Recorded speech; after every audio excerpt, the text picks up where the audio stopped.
Great. Well, we'll get going. As I said, afternoon and welcome. Thanks for joining today's webinar, Restart, Strengthening Business by Protecting Workers. I'm Patrick Shawbrown, the CEO of Impactt, and delighted to host and moderate today's event. Just before we begin, a few quick housekeeping things. So the session will be recorded and we'll share the link afterwards. Do please keep cameras and mics off so we can focus on our amazing speakers. And also to let you know that my colleague Robin is with us in the background. She'll be monitoring the chat. So please feel free to submit any questions at any point. We'll make sure we leave time at the end to address as many as we can.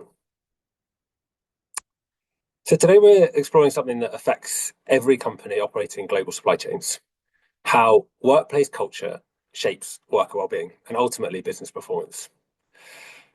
Across sectors, companies are under increasing pressure to demonstrate responsible practice, meet the rising HRDD expectations, and to build the workplaces where people can thrive. But at Impactt, we see that despite some strong policies and significant investment in improving working conditions, many businesses are still finding that the change doesn't always translate into that day-to-day reality. So why is that? Well, because the thing that determines whether improvements can truly take hold is culture. And by that, I mean the relationships, attitudes, and everyday behaviors inside a workplace. So that's the focus of today's discussion, how culture influences business performance and worker well-being, and how our program, called Restart, helps workplace build the foundations of trust, respect, and accountability that makes change sustainable. So we'll be hearing from an academic expert, a program designer, and an on-the-ground practitioner about what actually drives meaningful transformation inside supplier workplaces and what the latest scientific evidence tells us about building safer and more respectful environments. So I'm joined today by three exceptional colleagues, Professor Drusilla Brown, leading academic in the field, whose independent research with Tufts University has shown how workplace dynamics shift under pressure and how Restart can strengthen business performance and protect workers. Raquel Fisch, a principal consultant at Impactt and Restart facilitator, who's worked with companies to rebuild trust, rehumanize everyday interactions, and reduce harassment and exploitation. And Farhana Ellen, a senior consultant and Restart practitioner based in Bangladesh, who brings it all to life for suppliers by supporting them to translate behavioural insights into practical ground level improvements. So together they bring the scientific research, the conceptual design, and the real world practice of what works and why Restart is proving to be such a powerful foundation for safe, productive workplaces. So I'll come to them in a second, each in turn. But before we hear from them, I just want to set the stage for why this conversation is so important and what Tufts research has revealed about workplace reforms and practice. So across global supply chains, you'll all have seen a wave of workplace reforms over the past decade. Things like supervisor training programs, productivity initiatives, incentive pay schemes. These reforms can strengthen capability and improve working conditions, and when measured against their specific success criteria, can show really compelling improvements. But what the academic research shows is that the way that people behave under pressure, both supervisors and workers, can fundamentally change how these reforms play out in practice. These dynamics are subtle and are often invisible to audits, yet they're responsible for unintentionally creating new risks. So before we move into our chat with Professor Brown, who's going to tell us a bit more around all of this, we'd like to get a quick sense from you all on your work in the area, in the sector. So I know that many of you are working directly with suppliers to oversee workplace programs. So I'm keen to hear your experiences on how reforms play out on the ground. So a quick poll question has popped up. If you could just take 10 seconds to answer it. Have you ever seen well-intentioned workplace reforms lead to unintended negative consequences? So just take a second to answer. That would be great. Thanks.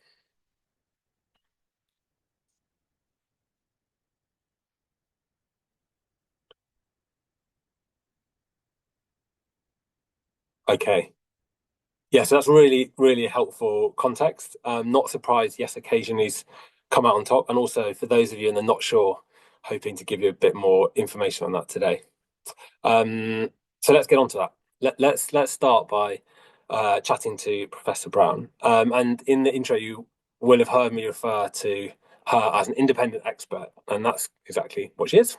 So thanks to generous funding from two Tufts from the Walmart Foundation, she's been working on this project independently of Impactt.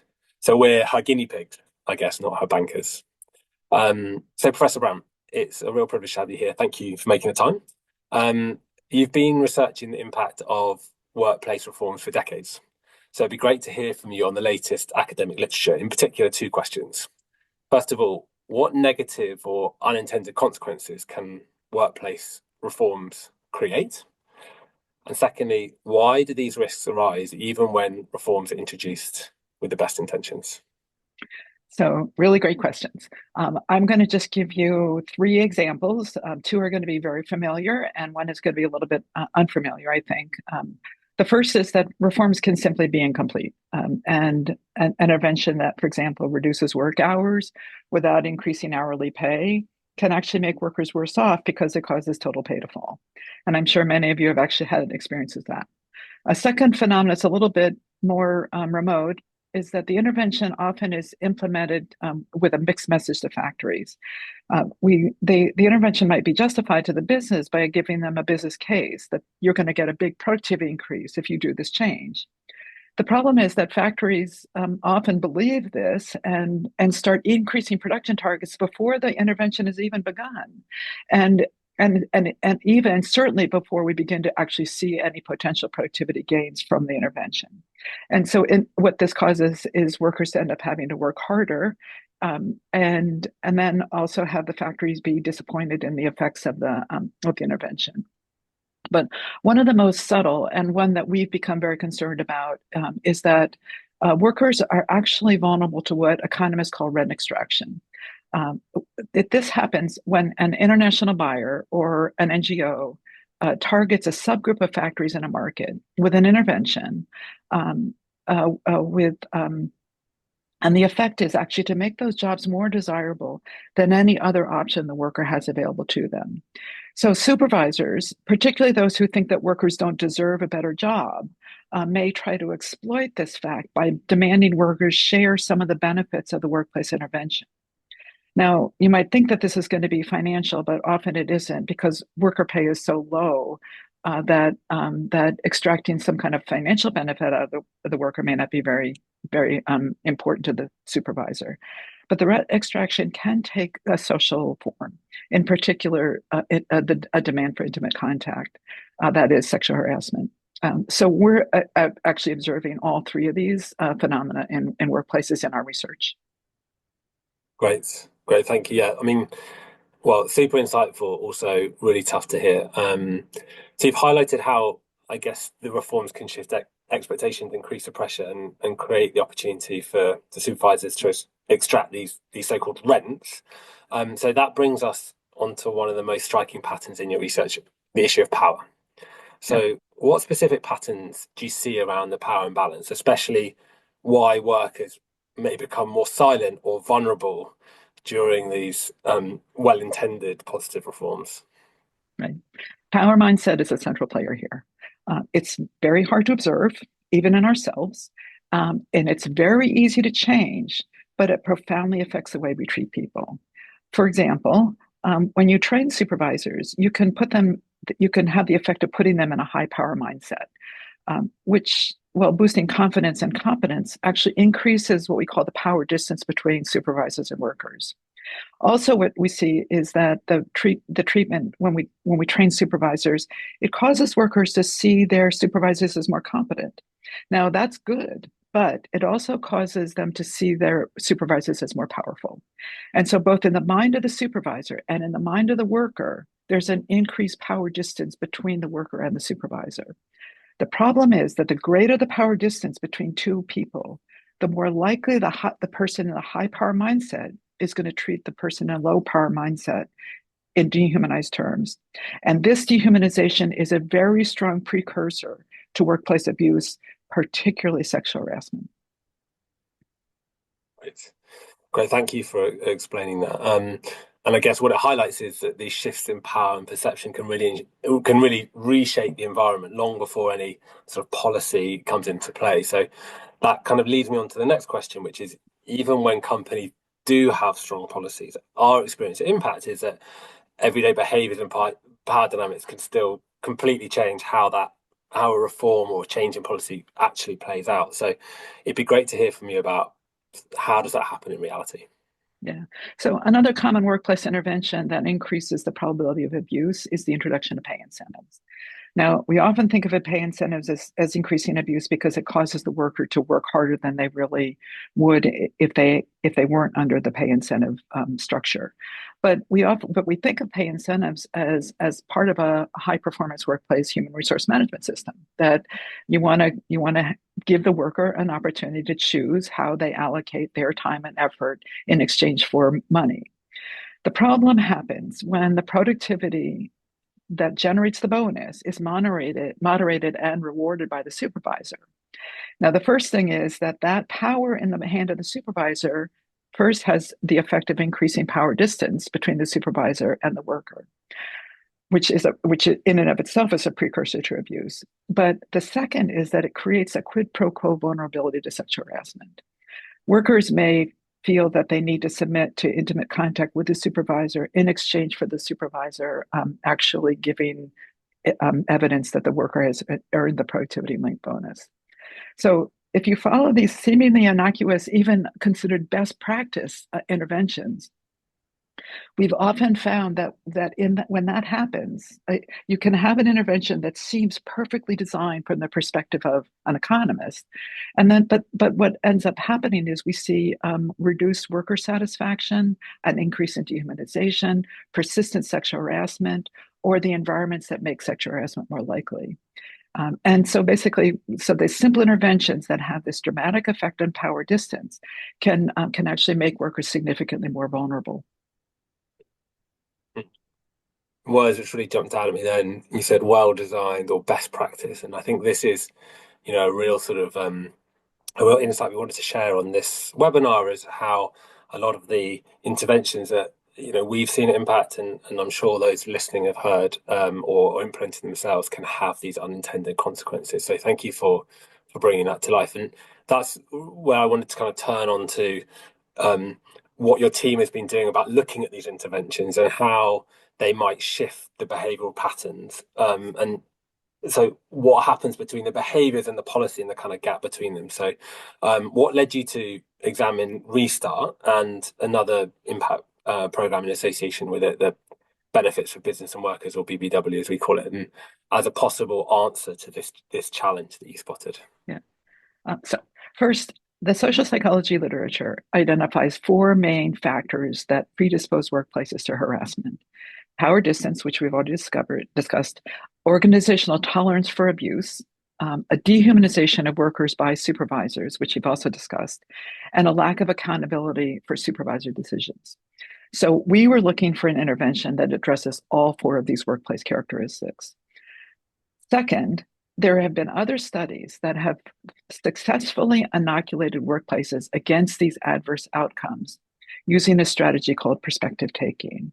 This involves simply asking managers or supervisors to reflect on a time when they've been a victim themselves so that they can think about and realize how it feels for workers to be abused. Now, we know that perspective taking was an important component of both Restart and BBW. The problem is we had actually studied BBW, and even though and similar capacity building programs, and it does have this rehumanization component. So it was focusing on rehumanization, and there was a considerable element of perspective taking in the BBW training and these other capacity building programs. But what we still saw was a decline in accountability in the organization. And more importantly, an erosion of organizational norms deterring sexual harassment. And we saw this increased power distance. So what we wanted to do is we worked with the Restart team, and we decided that if we could re-engineer Restart, not just to focus on rehumanization and perspective taking, but also address accountability, organizational norms, and power asymmetry. With that package, we could address all the elements that predispose a workplace to harassment and create a more promising intervention that could inoculate these workplaces against adverse effects. Thank you. And this point about inoculation we'll be coming back to, but yeah, the points, the 4 points I just want to go back to: power imbalance, organizational tolerance, dehumanization, and the lack of accountability. These are the core issues that Restart is going to, we're going to show in a second how it's addressed. So we'll come back to Professor Brown later to talk about the findings of her research.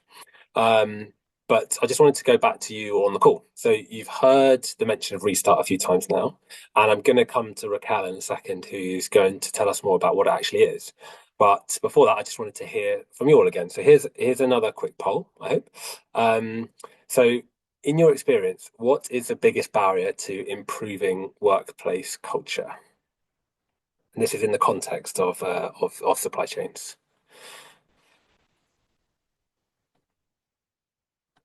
Just another few seconds. Thank you.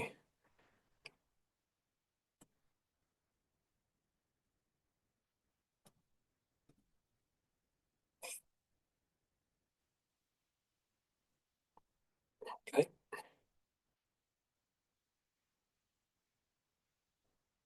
Okay.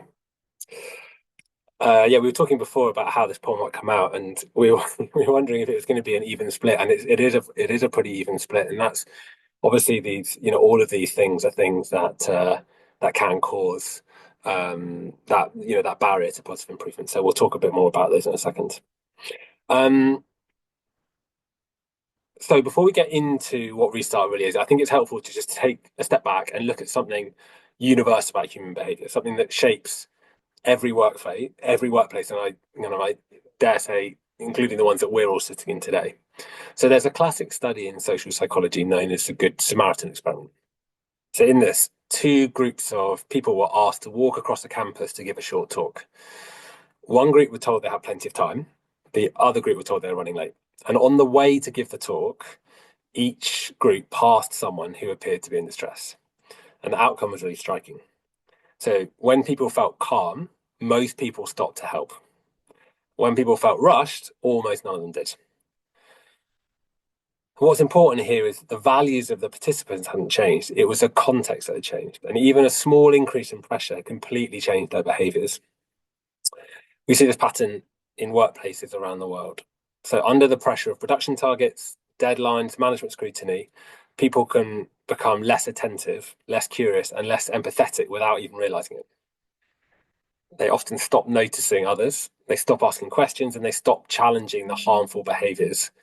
Professor Brown talked about normed behaviours in the workplace. That challenge can often stop. We also see that belonging and respect play an equally powerful role. And when people feel recognised and respected, they communicate more openly, they show initiative and treat others with dignity. When they feel isolated or unseen, their confidence and their productivity falls, and the risk to businesses and workers grow. And these dynamics exist in every workplace and are a critical factor in shaping whether the reforms succeed or fail.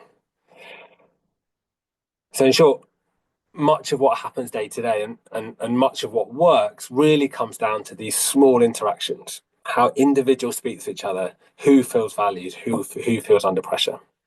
And this behavioural space is exactly where Restart works. The human reactions that determine whether workplace reforms bring improvements or unintended harms. And these dynamics can really make or break the success of reforms, no matter how strong the policies or interventions are. So Raquel, you've obviously got great experience of delivering Restart inside workplaces, and you've observed these dynamics up close. So it'd be great to hear from you how empowerment, belonging, all these everyday interactions shape workplace risk, and why these human dynamics are so critical. I think policies do set expectations, but ultimately it's daily behavior that determines reality and the reality of the people that are working in this workplace. When supervisors are under pressure, they can start to see workers as units of production rather than humans or individuals. And workers feel disempowered and afraid to speak up, ultimately. The combination of these elements creates silence, miscommunication, and definitely vulnerability. When people feel a sense of belonging and empowerment, everything shifts, is what you were saying just before, Patrick. It's psychological safety rises, trust grows, problems get solved earlier. These human dynamics, they sit beneath things like harassment, discrimination, and conflict, but also, on the other hand, they sit beneath respect and communication and safety. In sum, I think culture is the operating system, so to say, that makes or breaks any workplace reform. And this is why this is also critical. Thank you. I think that does, really kind of builds that connection between culture and human dynamics and the results of other interventions and reform. So I'd like to take us now a bit more into the kind of practical side of the conversation. And for many of the people joining us today, Restart might be new. So it'd be great if you could just explain what Restart is and the problem that it's designed to solve. So Restart is a behavior change intervention that is based on social psychology, right? It's designed to address underlying attitudes, relationships, power dynamics, to tackle issues like what we discussed already today, harassment, discrimination, and potentially communication breakdowns. This helps organizations close the gap between their policies, what they should be doing, and the practices, which is the actual reality. And ultimately, this creates the conditions for a safe and respectful workplace. Okay, great, thank you. So Restart's about shifting behaviours and helping people see each other again, speak openly, and work with respect. And when those behaviours change, the culture changes, and then every other reform becomes more effective. So, sort of building on that foundation, please can you make it sort of even more concrete for our listeners today about what does a Restart session actually look like? So how it works is that we run sessions for the whole workforce. So we get about 15 people in the room. It's a mixed group of supervisors, workers, and managers. And basically what it is a 2-hour session where a facilitator will be facilitating different discussions as a group or in pairs to reflect how people feel in specific scenarios, and to build a shared understanding of human behavior and attitudes that kind of underlie those feelings. There will be simple exercises that connect personal experience to workplace dynamics. So for example, when participants are invited to share a time when they felt disempowered, which is something that is so linked to a worker's reality, right?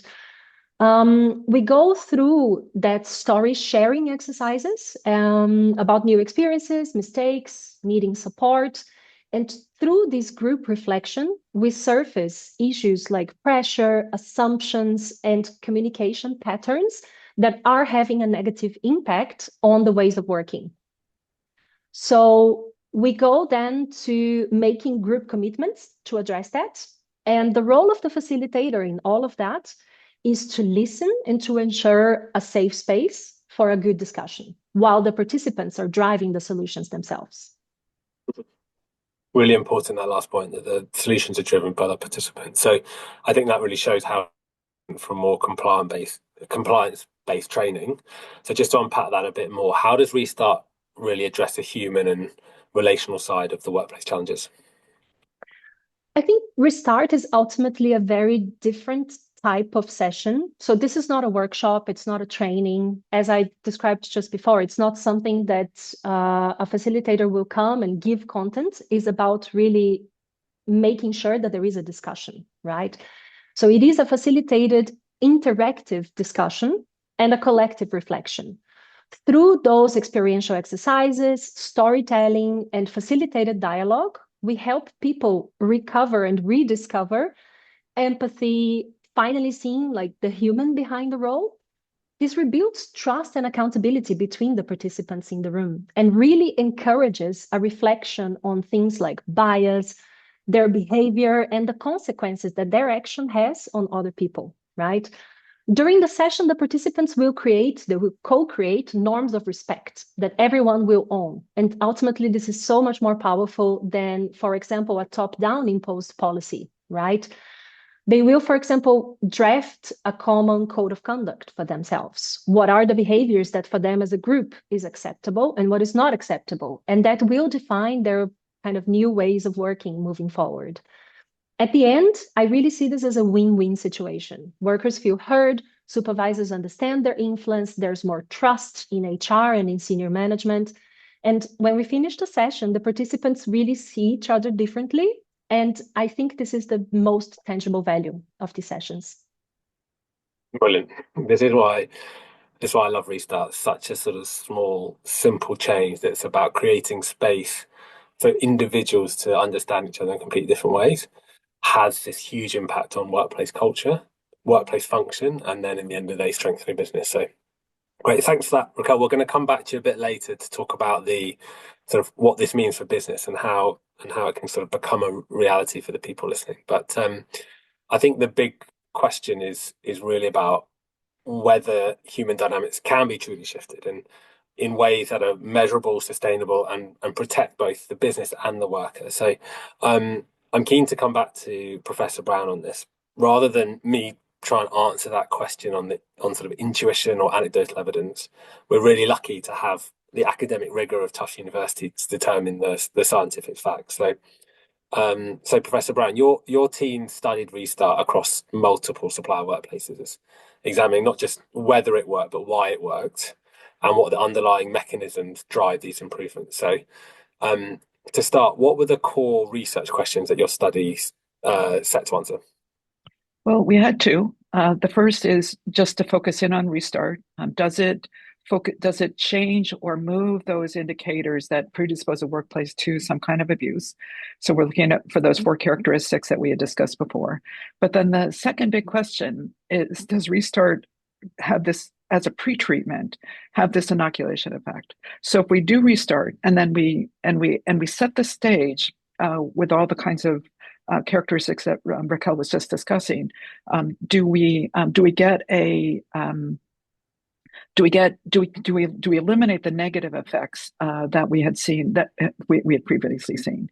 Does Restart make it possible to then subsequently do a workplace management training or supervisor training in such a way that this training doesn't predispose the factory to abuse in the future?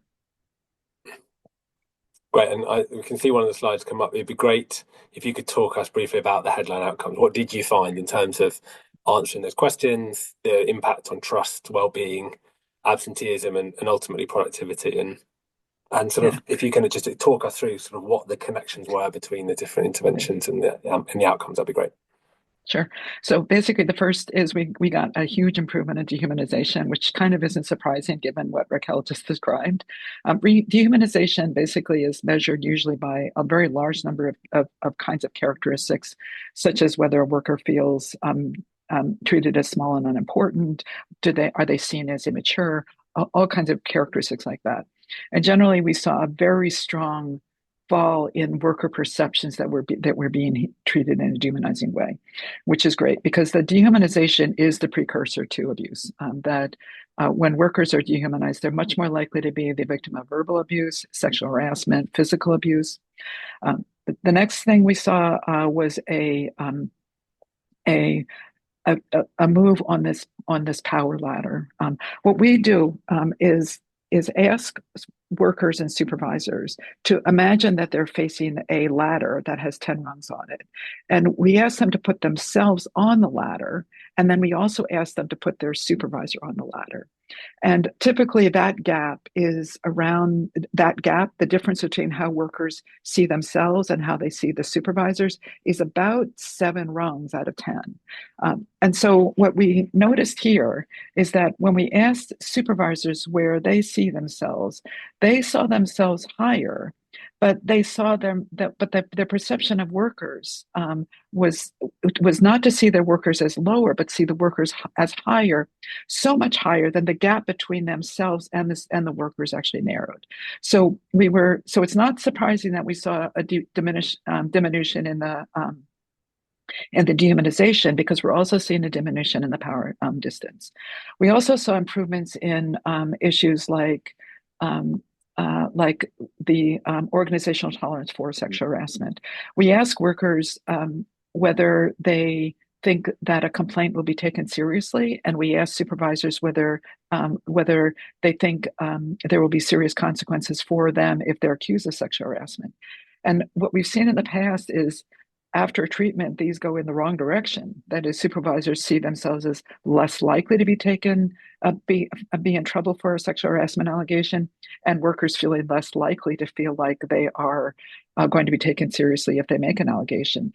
But after restart, we actually saw an improvement in both of those. So workers felt more likely that they were going to be taken seriously, and supervisors felt more likely that they were going to get in trouble for a sexual harassment allegation. So that goes to this organizational norms.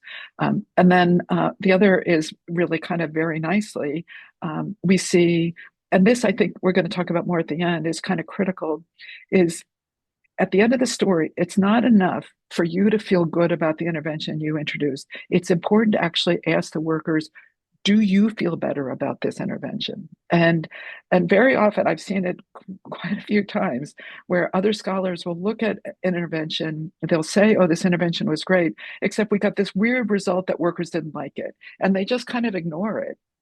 But we've discovered that that's actually the crux of the matter. That and in fact, we saw this hugely with Restart, that better mental health, better physical health, less incidents of feeling sick, less absenteeism as a consequence of being sick, workers feeling a greater sense of well-being. One of the nicest measures that we picked up where we had a very large effect is the extent to which workers feel calm. And so what's happening is that this intervention, Restart, is bringing down a lot of conflict, a lot of abuse, creating a sense of understanding for workers and how their place in the organization.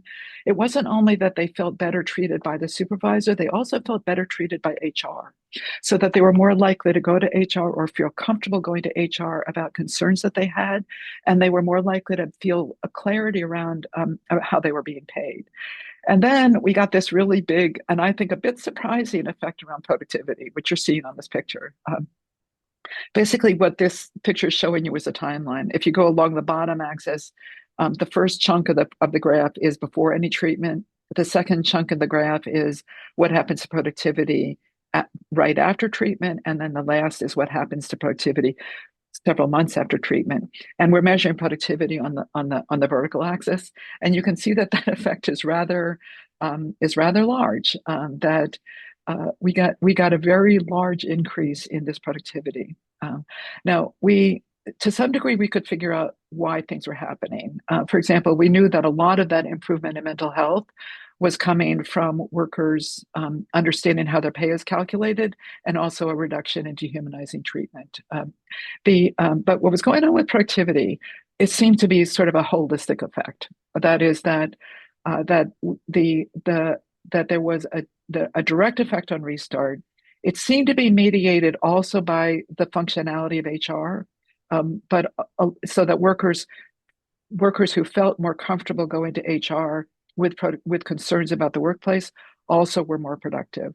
But there was also just a holistic effect. It wasn't linked to any specific change in the factory.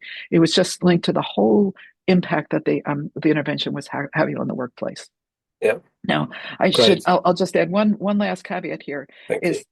After we did this, we then went on and studied BBW after Restart, and it had the very desired effect, which is to inoculate the factories against the adverse effects of these management training programs, so that we did not, with BBW, we did not see a rise in power distance. We did not see a fall in organizational tolerance. We saw a rise. We did not see that rise in organizational tolerance for sexual harassment. So not only did we see really strong positive effects from Restart itself, we saw it functioning in this inoculation manner when we subsequently introduced BBW. Brilliant. Thank you so much. And thank you for also boiling down what I know is extremely sort of dense and rigorous academic research into stuff that makes sense for us. So thank you for that. Just one more quick question. if there was one message you'd want supplier workplaces to take from all this research, what would it be? Well, I'm going to give you three, but I'm going to make them short. The first is targeted interventions in a selection of factories can create vulnerabilities for workers. The second is you can inoculate factories against these adverse effects from these kinds of interventions using a program like Restart. And then the third, and what we think is really pretty critical, is that selling interventions based on the productivity benefits that they might create is actually really counterproductive. That it's much that factories, when they hear that mixed message about productivity, get very focused on the productivity effects, start introducing increased production targets, and that really undermines the ability of the intervention itself to actually work. So it's much better to sort of hold that in your back pocket and let the intervention play out on the social front and on the professionality front, and then only wait and start looking at the productivity side. Brilliant. Thank you so much. And I know that when we were talking before, you were saying that it was amazing to find an intervention which managed to do all of these things, and that is extremely rare in the industry. So thank you again for your research, and thank you for explaining it so clearly. So I'm keen now to move on to some of the voices from what this actually means, and sort of bringing to life the fact that behind all of these data points, there's real people and there's real conversations. And I wanted to give you the chance to hear from someone who'd been in those rooms, in the workshops, in the middle of those difficult conversations with supervisors and workers. So we're fortunate today to be joined by Ellen. Welcome. And you've been directly involved in delivering Restart in the factories in Bangladesh that were part of the Tufts research. So it'd be great to hear from you. What were the consistent patterns you observed across those workplaces? Thanks, Patrick. So across all the sites where we delivered the Restart, the starting point was almost identical. People walked in the room expecting that this will be just another training session with management at the front, workers at the back, and it was kind of a very limited or little interaction between them. But once the exercises began and participants started sharing personal stories, the atmosphere of the room changed quickly. They actually started realizing that their experiences were universal. So to say, the pressure of being new in a place, the impact of different tone, the desire to belong and feel respected, all were kind of universal experiences. And by the end of the session, supervisors and workers were no longer speaking as boss and operators, but as human beings. And the vibe of the room shifted from formality to genuine connections between people. And they begin to appreciate each other's challenges and treat one another with more empathy and respect. I would just like to quote a worker and a supervisor here. So one worker told us that now when I face a challenge, my supervisor supports me right away. And a supervisor shared that I have learned to guide workers patiently and respectfully. It's strengthened me as a leader. Amazing. Thank you. I want to actually just stick on this point around supervisors, and we'll come back to the insights from workers in a second. But what's tended to shift for supervisors during the process, and what did they realize about themselves or about their teams? Well, one of the biggest shifts we observed was supervisors recognizing this leadership is not only about giving instructions, but it's about understanding the human beings behind the production targets. So to Restart, supervisors were encouraged to step into workers' shoes, reflecting on how certain behaviors can either empower or discourage people. So during the peer reflection exercises, when workers shared their personal stories and supervisors repeated those stories in first person, many supervisors told us that it was the first time that they truly understood that how their tone, reaction, or even silence could affect someone emotionally. So they realized that workers are not just operators running machines, but individuals with aspiration, fears, and pressures similar to their own. And this shift in perspective helps supervisors recognize the importance of empathy, accountability, and supporting their teams more intentionally. Thank you. Really powerful when you said aspirations, fears, and pressures similar to their own, and that sort of connection between people and what sort of makes us human is kind of really at the core of this. So, thank you for that. It'd be great to kind of bring it to life even further. If maybe you can share a specific moment where you saw a mindset change happen right in front of you with regards to supervisors. Of course, I think one powerful moment stands out clearly in my mind. So basically, as Raquel already mentioned, that in usually our initial restart workshop runs over 3 days. So, and at the beginning, participants often come with a fixed mindset on their own point of view, which is normal. But as the exercise progressed, especially the paired reflection activities, people begin to genuinely step into each other's shoes. They start to understand what other feels like in a new workplace, how important it is to have a team support when facing challenges, or how recognition and value can shift someone's mindset and motivation. So during one workshop, we actually witnessed a remarkable turning point. So one supervisor stood up during our commitment exercise and just said openly in front of everyone that I used to shout at my workers on the line, and I thought that was the only way to meet targets. But now I realize how that behavior actually impacts other emotionally. So from today, my commitment is that I will not do that anymore. I'll support them with patience and respect. So in that moment, the whole atmosphere of the room actually changed. The workers applauded, and we could actually feel the genuine transformation. So it was a shift from authority to empathy, and from instruction to leadership. What an amazing example. Thank you. And this is really at this core about strengthening business. This is like really where it happens. So we've talked a bit about supervisors. Keen to get the sort of workers side of it. So what have workers told you about restarts, and what it felt for them? Well, we ran restart sessions over several months, which actually gave us a chance to hear continuous feedbacks from workers, supervisors, and managers. And what we heard repeatedly was how quickly behavior, relationship, and confidence began to shift. So I would say that one operator told us that now he can solve most of his challenges by his own, and he feels a sense of leadership. And when he needs help, he's assured that his colleagues and supervisors will always support him. And supervisors felt that change too. One shared that I have learned how to interact better with my team, to solve problems quickly and show patience when mistake happens. And he also said that the more respectful and encouraging I am, the happier my workers are, and the more likely they are to stay, which is really powerful.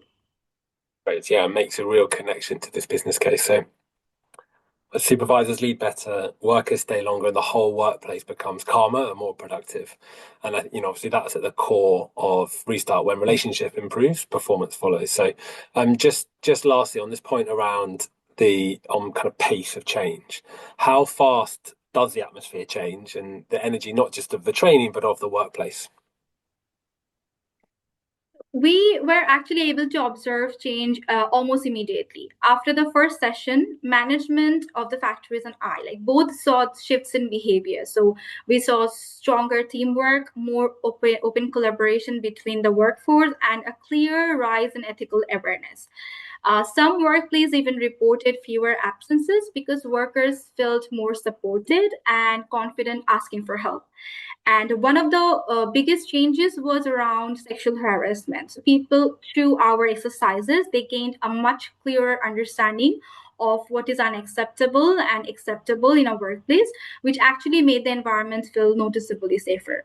And after just a few months, companies told us that they were seeing better participation in discussions, stronger accountability, and more respectful communication. And that wasn't just behavioral change, it was actually a cultural shift. And what stood out most was how fast it began. By the final day of the first workshop, participants were making public commitments to change, and those commitments spread across the factory almost immediately. Right. And this really supports what Professor Brown was saying earlier about the immediate change and then also the long-term change months later, and that actually this can, the improvements can continue to embed and continue to grow in terms of the positive impact it has on businesses. So Ellen, thank you so much for your work on this and for bringing it to life so clearly for those of us on the call today. it obviously sets up a bigger question, which I'm going to come to you, Raquel, on sort of what does this all mean for business? It's clear that there are great sort of opportunities here for business, but if it's done and if it's not done, that there's real risk. So starting, I guess, with that fundamental question for you, what's a business case for prioritizing well-being and respect before introducing the productivity reforms?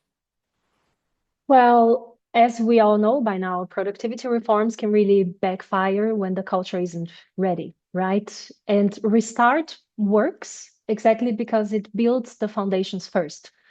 When people feel safe and respected, absenteeism drops, communication improves, and teams become more stable. And from there, it's almost like stable teams lead to more predictable performance, which leads to sustainable productivity gains. I think this matters a lot to brands that are here on the call today with us, because without cultural readiness, the investment that any of us will be making for things like, for example, capacity building or any kind of training that you put in place can be wasted, basically. Instead of reducing HRDD risk, this can actually increase it. So Restart really helps to ensure those investments deliver performance and genuinely mitigate the risks. So simply put, I think well-being reduces the risk and makes productivity reforms actually work. Thank you. Just another time, we're going to come to questions in a second. So if you're listening and you've got a question or a comment, please do drop it into the chat. We're going to ask a couple more to Raquel, and then we're going to come on to questions. So Raquel, what does this mean for companies who are trying to improve working conditions and meet those increasing HRDD expectations at scale? I think a key message from this research is that culture has to come first, right? You can invest heavily, as I said before, on training, on productivity reforms, but if trust, respect, accountability isn't there, those investments won't deliver the intended outcomes. And as we saw, in some cases, it can increase the risk, it can backfire.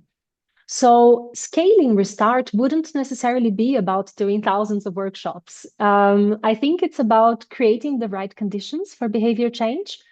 This can be done thinking about, for example, scaling this out on the supply chain, but also thinking about doing this internally in larger sites, right? This can be done in a few ways. So first, for example, Restart can build on internal champions. That could be supervisors, workers, HR teams, somebody that will carry the norms and the good message forward long after the sessions have finished. That makes the change really self-sustaining. The second point is that I think companies can scale strategically by focusing on prioritization or potentially prioritizing like high-risk sites that will need the sessions first. These sites can then become, these workplaces can then become anchors. And we consistently see then the ripple effects of neighboring sites adopting the same practices. And finally, I think Restart really fits naturally into existing HRDD pathways, whether that is like remediation plans or buying team guidance, capacity building programs. Restart can really strengthen the systems that brands already rely on.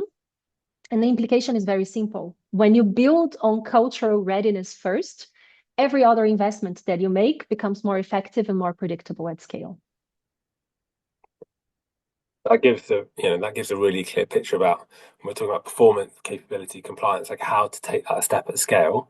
So then the last question really for you is, where do companies actually begin? So what should a company do if they're listening to this webinar and they want to implement this approach? Well, of course, come to Impactt. Let's have a chat.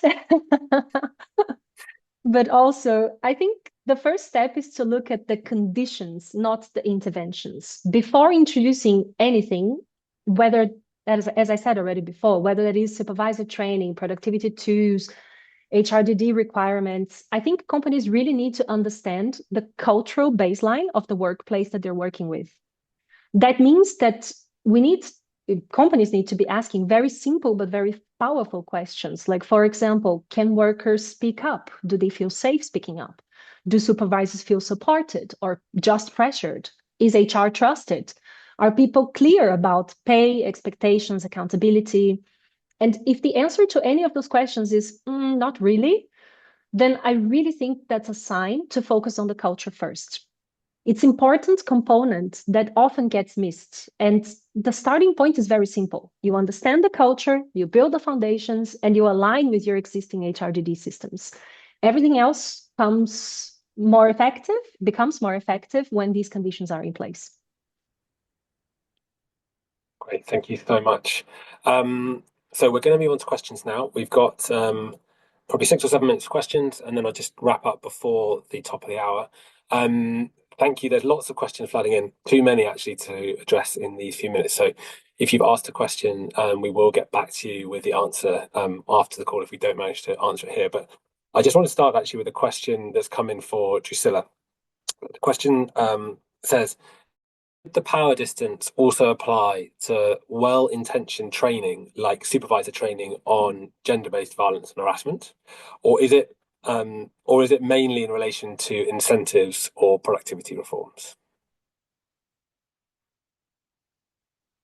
So power distance can happen in any context. It's really quite striking. It's really problematic with pay incentives, and it's really problematic when you're giving supervisors new skills relative to workers. And obviously in a gender-based violence training, it's less likely to occur. But it's important, I think, when you do a gender-based violence training, to focus in on those 4 characteristics that social psychologists tell us are really critical.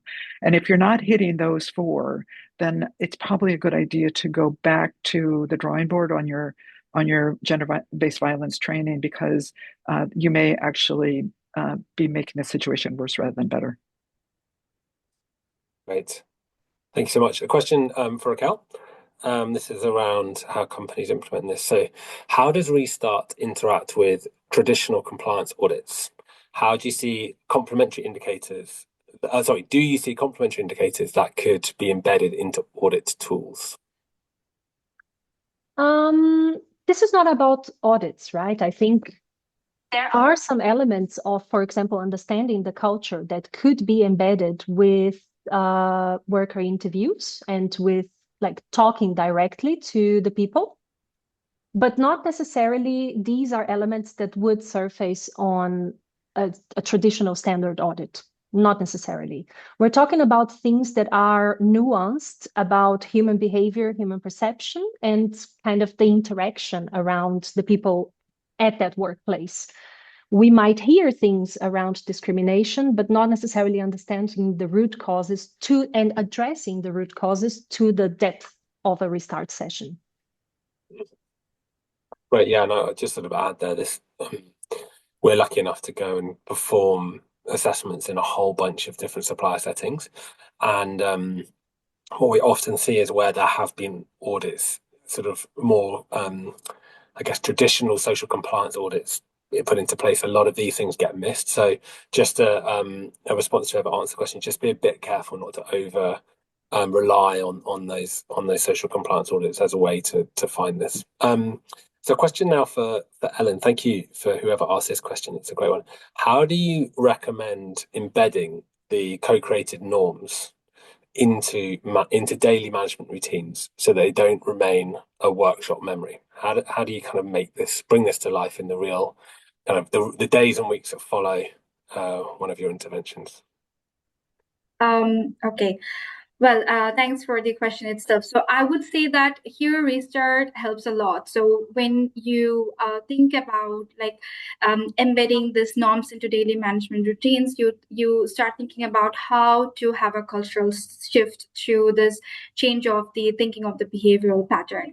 The more the supervisors, workers, and managers will start understanding that the experience that they face are universal, and the more they will start thinking about how people feel in their own shoes, the more it will be a normal practice or a regular practice in the factory itself.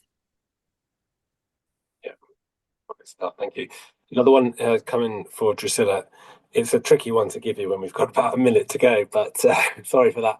It says, In your research, which variable most strongly predicted sustained reduction in dehumanization, leadership behavior, HR trust, or peer norms? I heard it was a holistic effect, but in terms of weightage, would like to hear from your insights specifically, those who worked closely with workers.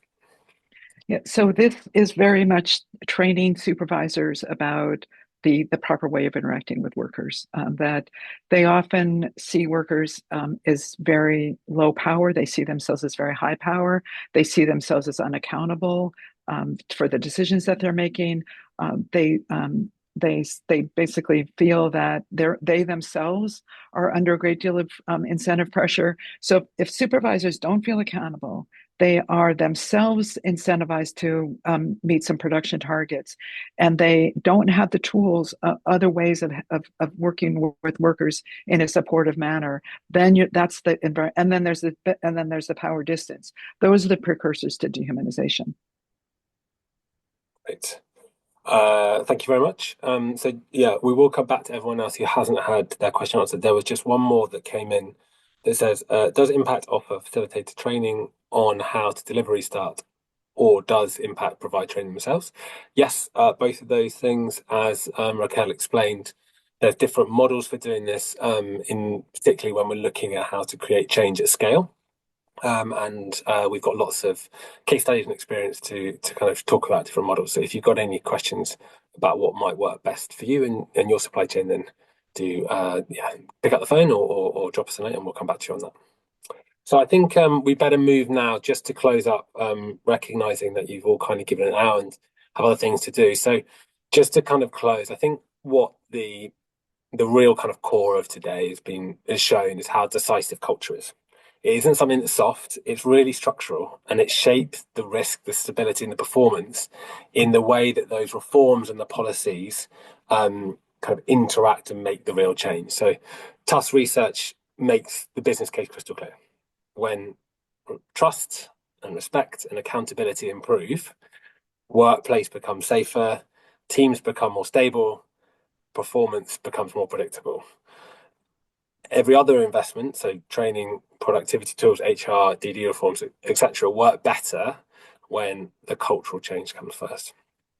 So I guess in essence, Restart demonstrates that treating people with dignity isn't just ethical, it's operationally transformative. So I just want to finish by thanking our speakers, Professor Brown, Raquel and Ellen, for their insights and candor. And for all of you for joining, thank you for asking thoughtful questions, bring your own experience to the room. And again, thank you to the Walmart Foundation for their support for Tufts research.